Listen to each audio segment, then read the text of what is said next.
Oui, merci. Nous sommes obligés d'avancer pour des questions d'horaire et on va demander à Alexandra Benachil la chirurgie in utero pour les fœtus porteurs d'une hernie de coupole diaphragmatique. Donc, Alexandra Benachil est chef du service de gynécologie obstétrique de l'hôpital de Antoine Becler à Clamart et c'est la grande spécialiste de cette chirurgie des hernies diaphragmatiques et elle appartient à une génération qui vraiment, moi, m'épate absolument.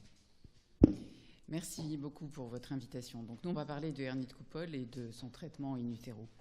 La hernie de coupole diaphragmatique est une pathologie qui globalement correspond à une absence de tout ou partie du diaphragme. Mais le principal problème des enfants qui naissent avec une hernie de coupole est l'association d'une hypoplasie pulmonaire avec des poumons qui sont petits, avec une division bronchique anormale, des anomalies du développement alvéolaire et également en parallèle une anomalie de la vascularisation, puisqu'à chaque fois qu'une bronche se divise, un vaisseau se divise, et donc comme il y a une hypoplasie de tout le tissu, il y a également pulmonaire, également une hypoplasie vasculaire. Il y a également des anomalies de la muscularisation des artérioles préacinaires qui rend ce poumon peu compliant à la naissance, et ces enfants présentent tous, de façon plus ou moins sévère, une hypoplasie associée à une hypertension artérielle pulmonaire, et c'est ce qui fait toute la difficulté de la prise en charge de ces enfants.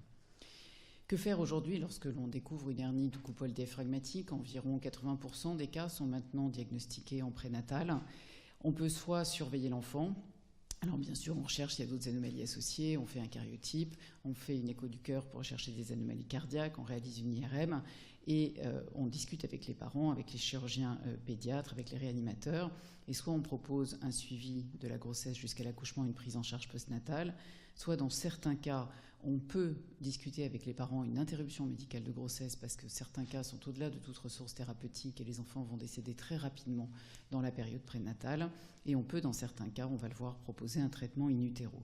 Ce qu'il faut savoir, c'est qu'aujourd'hui, tous centres confondus en France, et malgré les progrès de la prise en charge pré- et postnatale, ces enfants décèdent encore dans environ 30 à 40% des cas en fonction des centres, ce qui en fait quand même une pathologie que l'on peut considérer, nous, en prénatal, comme étant d'une particulière gravité dans certains cas.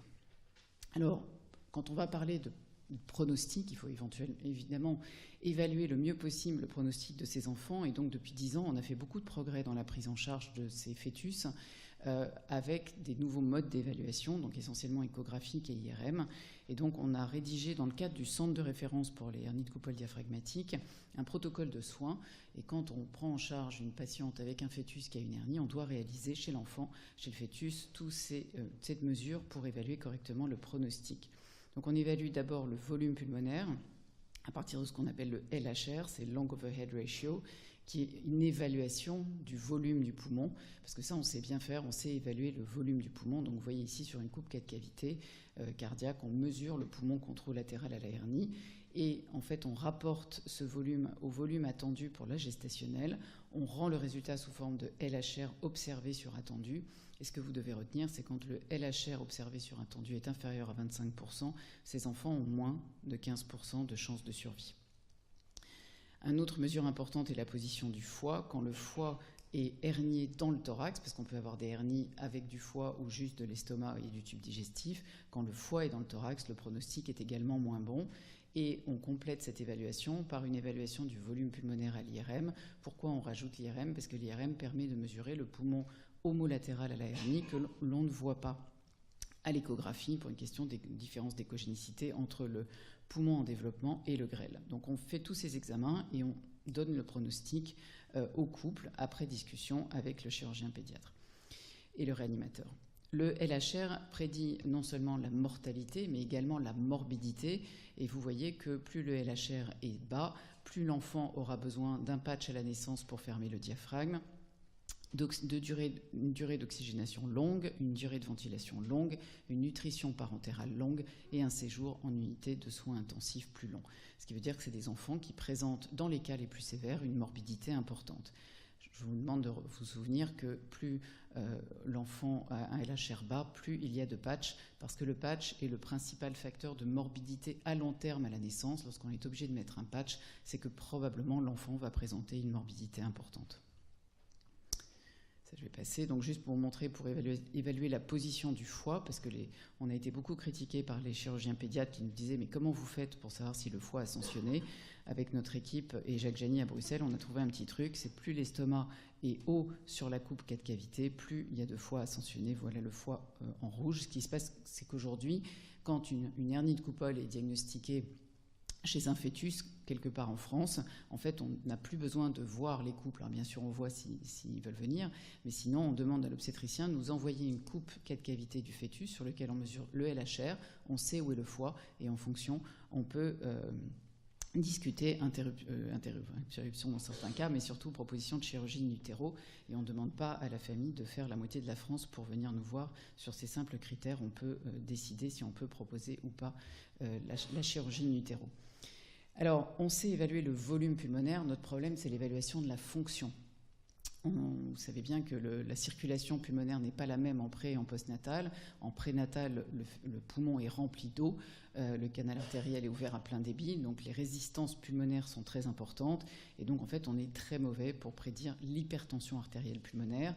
Il y a eu des travaux réalisés par mon équipe qui a permis d'évaluer, dans certains cas, des index vasculaires qui seraient effectivement prédictifs de l'hypertension artérielle pulmonaire, mais ça demande beaucoup de temps et un entraînement important pour arriver à le faire en routine.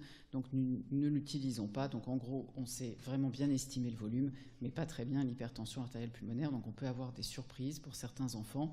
La plupart du temps, quand on a une hypoplasie sévère, on aura une HTAP sévère, mais on peut avoir une hypoplasie modérée avec un enfant qui va quand même développer une hypertension artérielle pulmonaire sévère. Donc pourquoi la chirurgie in utero ? Le but, c'est de faire grossir le poumon.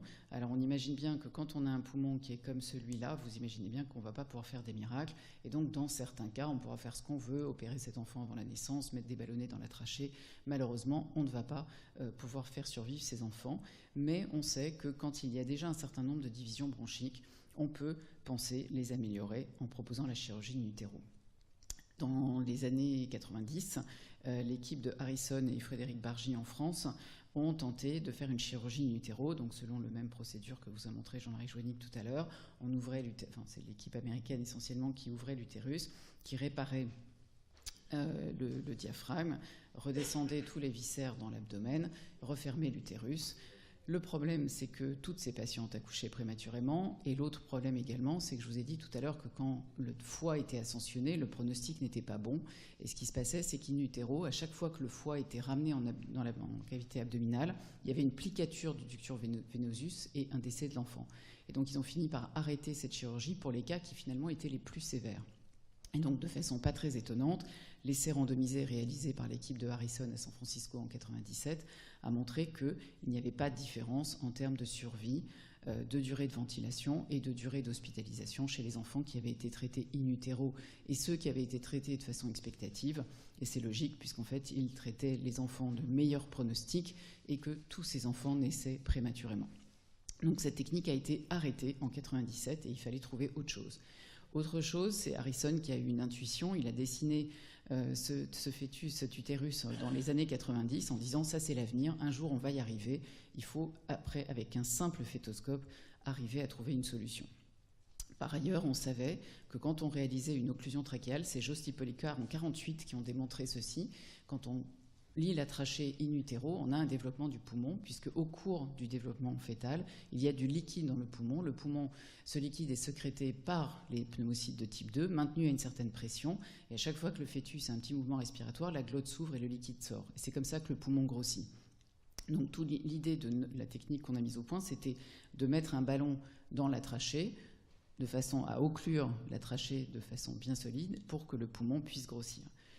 Il y avait donc on n'espère pas de mortalité maternelle, en tout cas c'est quand même beaucoup plus léger comme intervention que l'intervention à utérus ouvert. La morbidité maternelle de la fétoscopie est la même que celle de la plupart des gestes que l'on réalise en prénatal. L'intervention peut se faire sous anesthésie locale ou régionale. Il n'y a pas de protocole de tocolyse, on donne un tout petit peu de tocolytique et encore pas toujours.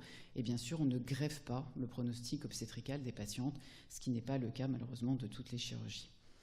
Donc le premier cas a été réalisé par Kypros Nicolaides et Yann Deprest en 2001. En fait, Yann Deprest Et moi, on a en même temps réalisé une thèse sur le même sujet et eu la même idée à 200 km d'écart, puisque Yann Deprest travaille à Bruxelles, à Louvain. Et donc, Yann Deprest s'est lancé chez l'homme Equipros Nicolaides en 2001. Ils ont fait le premier cas de pose de ballonnet dans la trachée. Donc, juste pour vous montrer comment on fait, en fait, le principe, c'est sous contrôle échographique, on ouvre le moins possible. Donc, vous voyez, on essaie de positionner le fœtus, comme vous disait Yville tout à l'heure, ce qui est important, c'est de positionner correctement le fœtus. Donc là, vous voyez, il dort bien, il a même mis sa main devant la bouche. Et donc, on rentre avec le trocar, on va se mettre juste devant la bouche. Une fois qu'on est devant la bouche, on passe devant la caméra. Donc là, on a le menton du fœtus, la lèvre inférieure. On va vite voir la langue avec les petits papilles ici. Il faut trouver le palais avec le raphet médian ici, et on suit cette ligne jusqu'à la glotte. Une fois qu'on a la glotte, alors ça c'est la version accélérée, hein. Une fois qu'on a la glotte, on va charger, enfin l'épiglotte, on va la charger, et juste derrière, on tombe sur les cordes vocales. Alors tout ça, on met un drainage avec du sérum physiologique, on voit les cordes vocales ici, et en appuyant un tout petit peu, on rentre dans la trachée. On sait que c'est la trachée parce qu'il y a des anneaux, puis parce qu'on a un peu l'habitude. On va bien vérifier qu'on a la carène au fond que vous voyez ici, et on rentre le ballonnet qui est à peu près la taille d'un petit moucheron, qu'on va remplir avec du sérum physiologique à 0,8 ml. Et le but, c'est de placer le ballonnet ici à peu près 2 cm au-dessus de la carène. Il ne faut pas le mettre trop bas. Et on le largue avec un petit cathéter, et par simple, vous allez voir, on s'appuie sur le ballon, voilà, et on tire, et le ballon est laissé en place. On assure la surveillance écho en le voyant ici. Donc on surveille ces patients toutes les semaines. La procédure aujourd'hui prend moins de 10 minutes. Ça n'a pas toujours été le cas, hein. Il y a une petite courbe d'apprentissage. Mais aujourd'hui, dans mon équipe, on met moins de 10 minutes pour poser le ballon. Alors les premiers résultats ont été publiés par Yann Deprest, Eduardo Gratakos, Kypros Nicolaides et Jacques Jany en 2010. En 2008, ils ont rapporté 210 cas. Et vous voyez ici, c'est la même courbe du LHR en blanc que tout à l'heure. Et vous voyez qu'on améliore la survie de ces enfants en fonction du LHR. Je vous avais dit moins de 20% de survie pour les enfants qui ont un LHR à moins de 25%. Là, on est à 50%. Le problème principal, la rupture de la poche des os, on va en reparler, qui arrive dans à peu près 45% des cas. Et l'autre problème, c'est la nécessité, dans certains cas, d'enlever le ballonnet en urgence, parce qu'évidemment, un bébé qui naît avec le ballonnet dans la trachée ne va pas pouvoir respirer. Et donc, pour ces procédures, on a besoin d'une équipe d'ORL de garde 24/24. Donc, je remercie beaucoup l'équipe de Bicêtre qui nous a permis de réaliser cette technique dans notre groupe hospitalier. Mais à force, il faut dire qu'avec Marie-Victoire Sénat à Bicêtre, on a quand même bien l'habitude. Et en fait, ce qu'on fait, c'est qu'on est présente l'une ou l'autre. Et avec le fétoscope, on le donne au réanimateur. Il se met très rapidement dans la trachée. Et donc, on arrive très bien à retirer le ballon rapidement. Alors certains pensent, mais pourquoi vous ne faites pas une procédure d'exit ? Le problème de ces enfants, c'est qu'ils ont un très mauvais pronostic, pour la plupart d'entre eux, puisque cette technique est réservée pour les fœtus de très mauvais pronostic, et il ne me semble pas éthique de faire une grosse balafre sur l'utérus d'une patiente pour un enfant qui a quand même plus de 70% de risque de décéder, mais on peut en reparler. Donc dans la première étude qui n'était pas randomisée, qui concernait uniquement les fœtus de mauvais pronostic, on avait donc pour les hernies de gauche, on passait de moins de 15-20% de survie à presque 50%, et pour les droites, les hernies droites sont de plus mauvais pronostic, on était à moins de 5% et on passe à 37% de survie, mais ça c'est une étude non randomisée. Ce qui est intéressant, c'est que vous voyez en rouge, avec la fétoscopie, on a diminué la durée d'oxygénation, la ventilation conventionnelle, la durée la durée d'hospitalisation, mais on a augmenté le nombre de patchs. Et ce n'est pas très étonnant, puisque je vous ai dit tout à l'heure qu'on s'adressait à des fœtus de mauvais pronostic, et donc on fait survivre des enfants, en tout cas dans les formes très sévères, qui sont soumis probablement à un plus grand risque de morbidité. Donc dans notre centre, on pose les ballons, donc on respecte les protocoles dont je vais vous parler tout à l'heure, qui sont 2 études internationales qui sont en cours en ce moment. On pose le ballon entre 28 et 30 semaines dans les formes sévères, 30 et 32 semaines dans les formes intermédiaires. On retire le ballon à 34 semaines pour que le fœtus ne sorte pas avec le ballon en place, sous anesthésie locale, 24 heures d'hospitalisation, et on renvoie la patiente dans son centre à 3 conditions, qu'il y ait un gynéco qui puisse la surveiller toutes les semaines, parce que quand le poumon grossit, il peut y avoir un excès de liquide amniotique, ce qui favorise la rupture. Il faut qu'il y ait une astreinte ORL 24-24 ou au moins quelqu'un qui sait retirer le ballonnet, et que le protocole de soins postnatal soit respecté, parce que ça ne sert à rien de faire tout ça si derrière on ne sait pas prendre en charge ses enfants en néonatologie. Donc ça, c'est les études qui ont été publiées jusqu'à maintenant. La première, c'est celle dont je vous ai parlé, c'est Jacques Jani. Peralta au Brésil a fait 8 cas, et celle qui est intéressante, c'est celle de Rodrigo Ruano, également au Brésil, qui a fait une vraie étude randomisée dans les formes sévères et qui a montré qu'il avait 50% de taux de survie dans le groupe avec féto et 5% dans le groupe sans traitement. Probablement, nous aurions un peu plus si on le faisait chez nous, et donc tout l'intérêt de refaire cet essai à plus grande échelle. J'attire votre attention sur le fait que, quelle que soit la compétence des opérateurs, l'âge gestationnel de naissance est 35 semaines. C'est-à-dire que l'on induit une prématurité. D'accord ? Et ça, c'est extrêmement important. Et c'est la raison pour laquelle il ne faut pas réaliser cette technique en dehors des essais randomisés actuellement. Pourquoi ? Parce qu'on sait qu'un enfant qui a une hernie de coupole diaphragmatique a un poumon qui est fragile, qui, clairement, quand il naît prématurément, on ne lui donne pas toutes ses chances, et qu'il faut pouvoir démontrer que l'effet bénéfique de la fétoscopie est supérieur aux dégâts faits par la prématurité. Et c'est pour ça qu'il faut absolument finir cet essai randomisé en cours pour répondre à cette question et pour être sûr que nous ne sommes pas en train de fabriquer des enfants avec une morbidité supérieure à celle qu'ils auraient si on n'avait pas fait la fétoscopie. Pour les anomalies trachéales, il y a eu quelques cas décrits, surtout quand on posait les ballons très tôt. Au début, on posait les ballons avant l'essai randomisé vers 24-25 semaines. Très clairement, on induisait une trachéomalacie quand le ballon était posé trop tôt. Aujourd'hui, avec une pause à partir de 28, il n'y a plus de trachéomalacie. En revanche, dans certains cas, il y a une trachéomégalie, mais apparemment, les enfants ne sont pas du tout gênés d'un point de vue clinique, et ça rentre dans l'ordre. Il y a une étude récente espagnole qui a bien montré que les enfants n'étaient pas du tout gênés par cette petite trachéomégalie qui est localisée au niveau du ballon. Donc, il faut juste réfléchir également à si cette technique devient la technique de traitement de ces enfants. Il y aura une vraie organisation à mettre en place, en tout cas dans notre pays, puisqu'on est très peu à savoir faire cette technique aujourd'hui, et que les patientes ne peuvent pas faire ce qu'on fait en ce moment. C'est-à-dire que pour rentrer dans l'essai randomisé, elles viennent à Béclair ou à Bicêtre pour être pris en charge. Elles restent dans le secteur pendant que le ballon est en place, avec un risque de rupture des membranes. Et si elles accouchent à Bicêtre alors qu'elles habitent à Marseille et qu'elles ont leur famille à Marseille, c'est très compliqué à gérer pour ces patientes. Donc raison de plus pour que tout ça s'arrête rapidement et qu'on puisse avoir la réponse de savoir si cette technique est la bonne ou pas. Donc 2 essais randomisés en cours, les formes sévères et les formes modérées. Pour les formes sévères, donc c'est moins de 25%. On pose le ballon entre 27, 28 et 29 semaines. Le principal outcome, ça va être la survie. Et l'essai a commencé en 2012 et il y a aujourd'hui 34 patientes qui sont incluses, dont 7 de notre centre. Et pour les formes modérées, on pose le ballon plus tard, puisque les taux de la chance de survie sont meilleurs, donc on ne veut pas induire une trop grande prématurité. L'outcome sera la survie et la dépendance de l'oxygène à 28 jours. Il y a aujourd'hui 121 patients inclus, dont 25 de notre centre à travers le monde. Et on a bon espoir que l'essai devrait terminer dans à peu près 18 mois. Et donc c'est vraiment important que toutes ces patientes qui acceptent soient incluses dans l'étude pour répondre à la question. C'est tellement important qu'on a fait passer un message par l'association des parents à tous nos collègues et à tous les parents également sur le fait qu'il ne fallait plus poser de ballonnet hors essai pour des raisons éthiques. Donc l'essai randomisé au début, c'était donc notre centre pour la France qui est le seul à avoir inclus des patients, Londres, Barcelone et Louvain. Et maintenant, il y a 7 ou 8 centres qui sont entrés à travers le monde avec un seul message, pas de pause hors essai, et donc on devrait terminer dans les 18 mois. Donc tout ça a été possible grâce au centre Maladies rares hernie de coupole diaphragmatique. On a été labellisé en 2008. Ce centre a été créé par Laurent Storm, qui est réanimateur, Pascal Delagosi, qui est malheureusement décédé cette année, qui est chirurgien pédiatre, et par moi pour le prénatal. Et c'est vraiment l'union des 3 spécialités qui a permis de mettre en place ce centre de référence. Et on est rentré dans une filière qui s'appelle FIMATO, avec les malformations abdominothoraciques. Et donc tout ce travail est possible grâce à ces filières. Je vous remercie.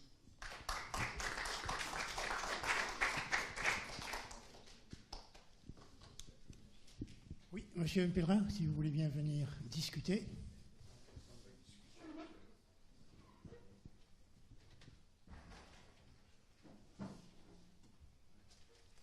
Merci. D'abord, je voudrais remercier le président et notre secrétaire général de m'avoir invité et aussi M. Milliès d'avoir organisé cette très belle séance.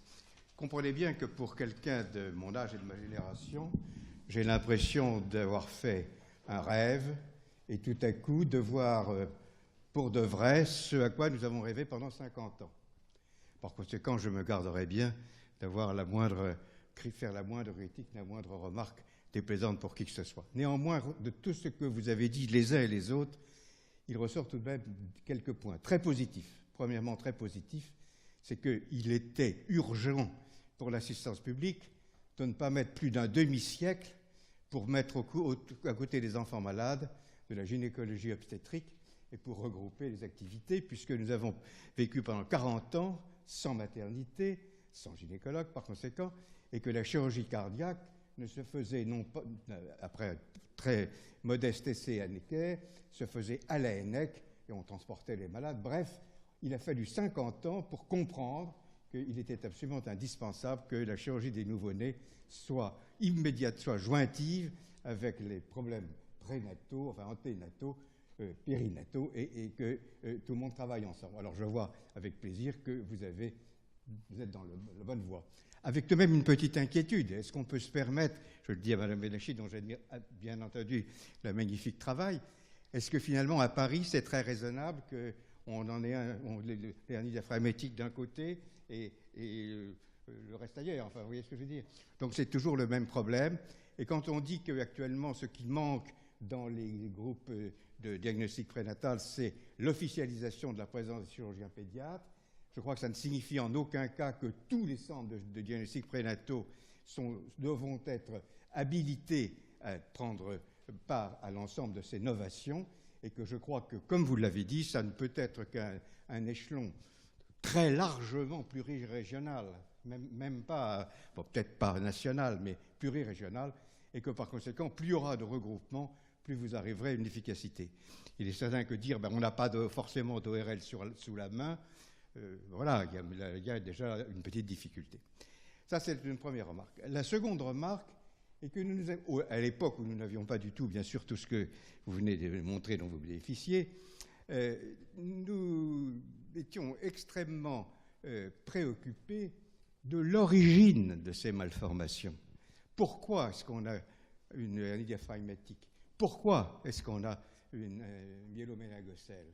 Or, vous l'avez très bien rappelé, ce sont des lésions en rapport avec un trouble de l'embryogénèse qui ne sont jamais strictement localisées, mais qui sont plutôt régionales, et où se superposent absolument les lésions vasculaires, neurologiques et les conséquences ultérieures, musculaires ou autres. Autrement dit, dans une hernie diaphragmatique, savoir qu'on a du poumon, savoir qu'on a de l'estomac, savoir je ne sais quoi, oui, bien sûr, mais est-ce que vraiment on peut apprécier le niveau d'anomalie d'origine embryopathique de lésions vasculaires qui fait que vous les avez, si j'ai bien compris, encore dans l'hernie diaphragmatique, je crois 30 ou 40% de dysplasie pulmonaire résiduelle. Or, ce sont exactement les chiffres en gros, les chiffres que nous avions quand nous ne possédions pas, évidemment, tous les progrès que vous utilisez actuellement. Pendant les 40 ans où j'ai essayé de développer cette chirurgie aux enfants malades, nous n'avons jamais dépassé 50% de mortalité. Mais nous n'avons, jamais diminué 50% de mortalité. On a toujours eu 50% et ça ne s'est jamais amélioré. Et nous pensions, avec plutôt une réflexion d'histo-embryologiste, nous pensons qu'on était là dans les manifestations déjà tardives d'une embryopathie dont nous ne pouvions pas, bien entendu, leur rendre un caractère réversible. Alors, il est sûr que quand vous faites cette très excellente tentative de dilatation du poumon, enfin avec succès d'ailleurs, à la 35e semaine, voire même à la 28e, mais il y a déjà 25 semaines que tout ça est terminé. Et pour ce qui est de la différenciation thoracique, ce n'est pas 25 semaines. C'est bien plus précoce que ça encore. Je parle sous le contrôle de nos collègues qui sont plus compétents que moi. Autrement dit, est-ce que l'on peut vraiment espérer que cette chirurgie aboutissent à remettre en état tout à fait normal, c'est-à-dire par conséquent sans séquelles, des enfants qui sont en réalité porteurs de troubles de la maturation embryonnaire extrêmement précoce, dont les séquelles très diffuses vont perdurer. Ça, c'est une interrogation, mais je pense que vous la partagez certainement. Alors, on arrive ainsi à des inquiétudes, à savoir, est-ce qu'il faut vraiment faire ce type d'intervention? Et si le président me permet, je vais déborder un instant de l'hernie diaphragmatique pour me permettre d'aller sur la communication précédente de M. Joannick, ô combien je suis d'accord avec lui, et pour redire que dans notre expérience, quand il n'y avait pas ce type de chirurgie, l'Arnold Chiari dans le myéloméningocèle est loin d'avoir la fréquence qu'actuellement les auteurs américains nous indiquent. Et dans les services, le premier service de neurochirurgie, celui où il est actuellement, qui était celui de Jean-François Hirsch, ça n'était pas du tout ce taux par rapport aux spina bifida, parce qu'on les appelait comme ça, que l'on voyait globalement en très grand nombre au niveau des enfants malades. Autrement dit, je pense que l'objectif n'est pas seulement, il est celui-là, mais il n'est pas seulement d'éviter le problème de l'inclusion cérébrale, parce que la majorité, malgré tout, des enfants atteints de spina bifida ont un intellect normal. J'ai fait partie du conseil scientifique, entre guillemets, pendant fort longtemps de l'association pour le spina bifida. Eh bien, cette association regroupe des adultes, enfin des grands-enfants et des adultes, qui sont, je vous l'assure, pour la grande majorité d'entre eux, avec un intellect tout à fait normal. J'en ai même connu, et même très proche, qui avaient un intellect un peu spécial, même au-delà. Par conséquent, je ne crois pas que ce soit ça l'objectif absolu.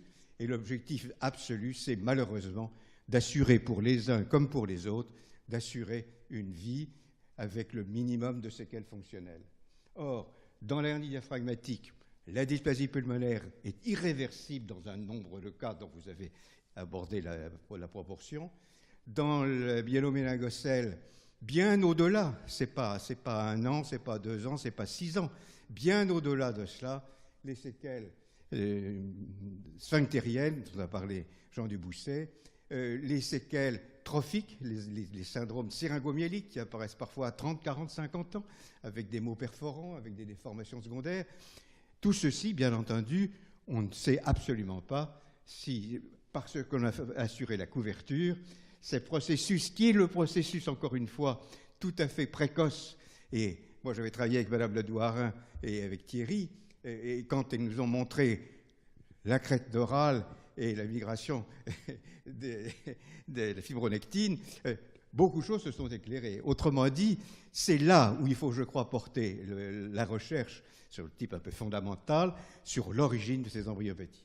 Je ne sais pas si avec le CRISPR, on aura la sagesse de refaire ces recherches sans aller plus loin et sans dériver sur d'autres situations. Mais ça, c'est un autre sujet. Voilà, autrement dit, voilà ce que je voulais dire, en remerciant en tout cas tous mes successeurs aux enfants malades qui ont enfin réalisé avec l'administration ce que nous espérions. Quant au problème maternel, vous avez très justement ici, et c'est tout l'intérêt de cette réunion faite par les obstétriciens, je vous en remercie de nous y avoir associés, que c'est très gentil d'avoir le souci, le souhait, nous étions très gentils, si vous voulez, d'essayer d'améliorer la situation de l'enfant, mais la mère. Alors, une question qui s'adresse, je crois, plus à Yves Ville ou à Pascal Voué, dans l'exit, et je m'associe à la remarque qui a été faite, quand j'ai vu que vous avez un protocole exit, je me croyais en Suisse, et je croyais que ça voulait dire, tout simplement, on les prend en charge jusqu'à la mort. Vous savez, non, mais vous savez, l'association exit. Hein, bon. Autrement dit, il y a là une homonymie qui peut-être est un peu singulière. Bref, je suis rassuré, ça n'est pas ça. Mais je voulais vous demander quelles conséquences avait sur la maman qui est à terme, qui est en train d'accoucher, et que vous allez faire attendre combien de temps dans cette situation? Et est-ce que ça a des conséquences éventuellement sur ses suites utérines, sur les problèmes vasculaires, les rééquilibrations, ces problèmes circulatoires? Autant de points d'interrogation sur lesquels je reste avec vous, je crois, très centré, et que vous nous donnerez la conclusion un peu plus tard. Et il reste un autre point éthique que je n'ai pas abordé, c'est celui pour lequel depuis des années nous butons, c'est ce qu'on a appelé au comité d'éthique dans le rapport auquel je vais contribuer, qui s'appelait « Aspects éthiques des choix collectifs ». dans une nation dans laquelle la santé appartient à tout le monde, quel est le coût de ces recherches? Quel est le coût pour la survie d'un enfant dans telle ou telle condition? Et entre la nécessité d'un choix éthique des décisions collectives, d'une part, et le souci de satisfaire au désir maternel, c'est un mot que nous ne prononcions pas, les chirurgiens pédiatres. Mais c'est vous qui nous parliez toujours du désir d'enfant, le désir d'enfant. Nous, on disait, nous, on voit l'enfant, ben, écoutez, le désir de l'enfant, vous verrez ça avec la mère. Pour moi, ce qui m'intéresse, c'est l'enfant. Mais bref, actuellement, on peut se demander si cette recherche de l'absolu, cette recherche de bénéficier de tout ce qui existe sur le marché, ce consumérisme jusque dans les formes les plus extrêmes de la médecine, y compris de la médecine fétale, me laisse encore actuellement dans une réflexion qui n'est pas terminée. Merci.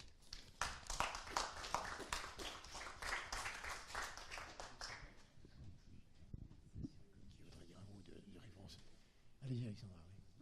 Merci beaucoup, monsieur, pour vos commentaires. Juste une réflexion. Les hernies de coupole que vous opériez ne sont pas forcément celles qui sont opérées aujourd'hui par les chirurgiens pédiatres. Je vous ai dit qu'il y a à peu près 80% des hernies qui sont diagnostiquées en prénatal. Et donc, en fait, même les plus sévères sont pris en charge dès la naissance. On sait très bien qu'avant, les formes les plus sévères non diagnostiquées décédaient dans les cliniques ou dans les hôpitaux sans même avoir un diagnostic dans les premières minutes de vie et n'étaient pas transférées dans les centres de chirurgie prénatale. Et pour en avoir discuté longuement avec M. Révillon, qui un jour m'a fait la même réflexion que vous, il a fini par dire qu'il était d'accord, parce qu'effectivement, les enfants que l'on prend en charge aujourd'hui sont probablement des formes beaucoup plus sévères que celles qui étaient prises en charge il y a quelques années. Du coup, on n'a pas amélioré effectivement les résultats, mais peut-être que quand même les formes les plus sévères. Et puis je vais peut-être me permettre de répondre à la place d'Yves pour l'exit. Tout dépend de la position du placenta. C'est-à-dire que quand on fait un exit, il faut bien sûr laisser le placenta en place. Yves, tu me corriges si ma réponse ne te convient pas. Mais je pense qu'en fait, ça dépend où on est obligé de faire l'incision. Si on est obligé de faire une incision corporéale, clairement, on grève le pronostic obstétrical de la patiente. Le complément, c'était juste que l'exit, en fait, comme toute cette chirurgie prénatale, elle ne se veut plus curatrice. Elle est une mise en condition de l'enfant. Et par conséquent, l'intervention qui pourrait avoir lieu en pernatal serait de toute façon très rapide. D'abord par la dextérité des chirurgiens cardiaques ou thoraciques, pour la pose d'un pacemaker, pour l'extirpation d'une tumeur cervicale ou pour la pose d'une circulation extracorporelle. Donc le temps rajouté à une césarienne, à un accouchement par césarienne, ne serait pas significatif pour entraîner une morbidité particulière. Sauf que tu ne fais pas forcément l'incision au même endroit, quoi. Ce qui reste le problème, quoi. C'est la version du fœtus, c'est toujours le même problème, c'est de le positionner correctement, quoi. Merci beaucoup. C'était une séance extrêmement enrichissante et passionnante. Simplement, Monsieur Pellerin, quand, je crois que c'était la semaine dernière, nous avons présenté à l'Académie de médecine le rapport sur CRISPR, c'est-à-dire l'édition génomique de l'embryon, vous avez ouvert très légitimement la question de l'eugénisme médical. Je vous demande de bien vouloir reprendre cette discussion, pas ici et maintenant, mais un jour et de façon approfondie ailleurs. C'est une question absolument primordiale. Et notamment le fait qu'on traite des enfants de cette façon-là est la démonstration que notre médecine n'est pas eugénique. Voilà, ben oui, c'est donc une preuve nécessaire. Donc merci beaucoup et bravo. Je vous en prie.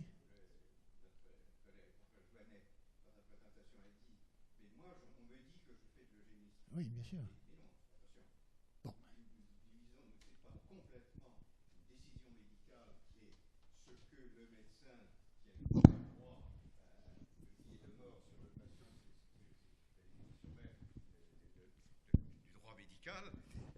Le médecin, bien entendu, est amené à favoriser ou au contraire à essayer d'éviter la mort de l'enfant. Mais là, quand j'ai parlé du risque du CRISPR, c'est celui de ce qu'on appelle l'eugénisme d'État, quel que soit le nom qu'on lui donne. Les zététiciens appelaient ça, dans les années de grandes discussions post-Nuremberg, ou l'eugénisme d'État ou l'eugénisme national. Alors si on dit d'État, ça fait très, très mauvais effet. Si on dit national, on faisait tout de suite, on voit d'autres. Voilà, on a L et le N, il n'y a plus qu'à mettre le F, etc. Donc je ne sais pas quel mot il faut mettre pour faire comprendre que nous parlons d'une décision collective d'interdire que l'on dépense l'argent public, c'est ça le problème, l'aspect éthique des choix collectifs en matière de santé, pour soigner des malades, etc. pardon d'avoir ouvert cette discussion ici et maintenant. Ça sera non seulement, mais bravo et merci, monsieur. Et merci à vous tous d'être restés si tard. Merci. Aux modérateurs, aux orateurs et aux commentateurs, et bravo.